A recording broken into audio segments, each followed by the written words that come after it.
En nuestra canasta familiar están vinculados varios productos provenientes de cultivos tales como maíz, arveja, cebolla, zanahoria, frijol, limones, entre otros. Alimentos que durante años han sido tratados de manera natural y que, después del TLC con Estados Unidos, en el que los agricultores colombianos deben utilizar semillas modificadas y mejoradas desde el año 2005, estamos en incertidumbre al no saber qué estamos comiendo. Entonces, ¿qué son los organismos genéticamente modificados o los que comúnmente conocemos como transgénicos? Todos aquellos organismos o seres vivos que han tenido algún tipo de manipulación dentro de su estructura genética, con fines productivos, con fines comerciales o inclusive con fines de resguardar la genética o la diversidad de una región o de un cierto tipo de organismos que son importantes o pueden ser importantes en el futuro. Es importante diferenciar cuando un alimento es transformado en sus características organolépticas, es decir, de forma natural, y cuando es mejorado a través de procesos biotecnológicos. Los alimentos sí se pueden transformar o mejorar sus características organolépticas. Una puede ser el sabor, una puede ser el olor. Por ejemplo, las naranjas han sido mejoradas. Ahora tenemos las naranjas tan hielo que no tienen semillas, que tienen mejor sabor, que tienen mejor olor y adicionalmente producen más jugo, una sola naranja. Esas características han sido mejoradas a través de mejoramiento tradicional. ¿Y el tradicional qué es? Simplemente haciendo cruces entre plantas que tienen una característica y otra, y entonces al cruzarlas conseguimos que esas características deseadas se integren a la planta que nosotros queremos comercializar.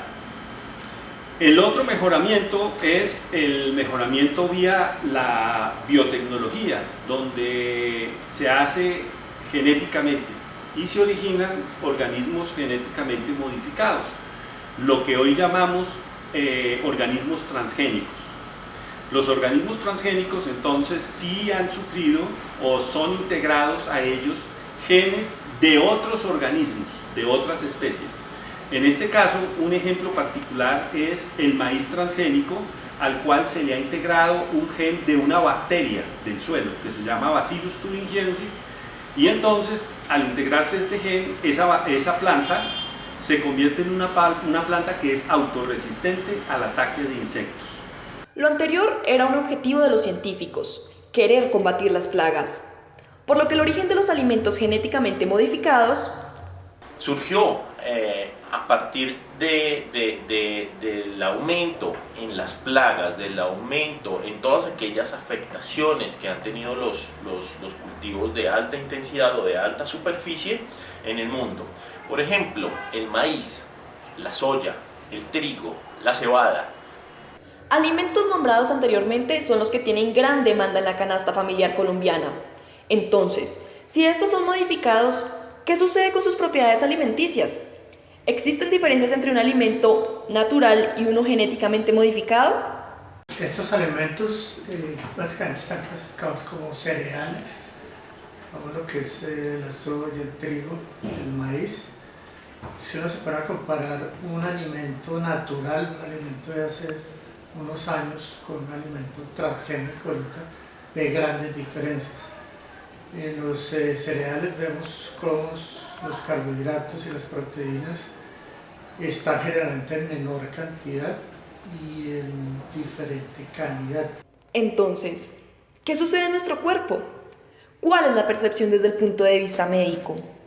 Se está estudiando muchísimo en laboratorios europeos, laboratorios de Estados Unidos, estudiando cuáles son los cambios. En Estados Unidos se ha aumentado la cantidad de alergias alimenticias. Estos alimentos transgénicos están produciendo muchas alergias en muchísimas personas para demostrar que hay cáncer, sobre todo de colon, cáncer en otras partes del organismo, producido por estos alimentos transgénicos. Desde el punto de vista económico, pues tiene sus ventajas, pero desde el punto de vista médico de salud, sí se está estudiando sobre todo estos procesos alérgicos y los procesos de cáncer. Ahora comprendamos. ¿Cuál es la percepción desde el punto de vista científico? Existe una preocupación mundial por los alimentos transgénicos. En algunos países dice que se necesita que se etiqueten y que diga alimento transgénico versus los que no son transgénicos. Realmente los alimentos transgénicos son los más estudiados en el planeta, los más evaluados, y hasta el momento no tienen ninguna queja. Los alimentos transgénicos no tienen trascendencia sobre la salud humana. Como ya se había mencionado, el surgimiento de estos procesos se dio con el objetivo de combatir las plagas. Pero al ver que tenían la posibilidad de seguir modificando genéticamente estas semillas, surgieron otros fines. Surge lo comercial. Surge lo comercial en función de tratar de generar conocimiento en los transgénicos que fuera legalmente patentado. Y ahí es cuando surgen estos elementos de patente. Se pueden patentar, no se pueden patentar organismos vivos, se patentan son procesos y modificaciones dentro de la estructura genética. Estos avances tecnológicos dejaron a un lado sus intenciones de mejora agrícola para el bienestar ciudadano, para centrarse exclusivamente en fines comerciales. Ya lo que importaba era buscar una mejora en el tamaño, una mejora en el color y la reducción del etileno. Este último es una sustancia que se encarga de la maduración del alimento. Por lo tanto, querían crear un producto larga vida que tuviera un gran potencial en el mercado. Como son semillas genéticamente modificadas, ¿qué sucede con estos organismos? Estos organismos, cuando los modifican genéticamente, tratan de generar un cambio en su estructura reproductiva para desarrollar híbridos.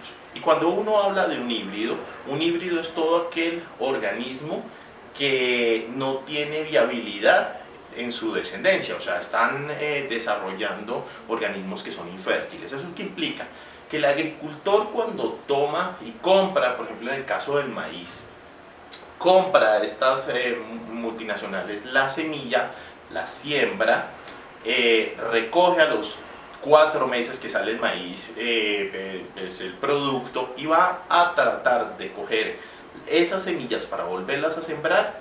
Pues ahí encuentra la sorpresa que son matas que no son viables, son matas que no tienen la capacidad de desarrollarse y que genera una dependencia comercial otra vez hacia estas multinacionales.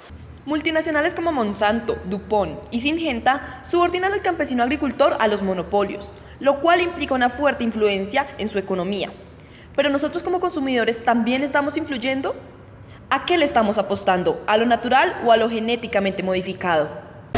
Ves que los alimentos transgénicos así bonitos, bien organizaditos, se venden más que los pequeños. Al parecer, la estrategia de estas cadenas está funcionando muy bien. Las mejoras de tamaño y color hacen que los consumidores las prefieran. Pero solo depende de nosotros elegir lo que queremos consumir.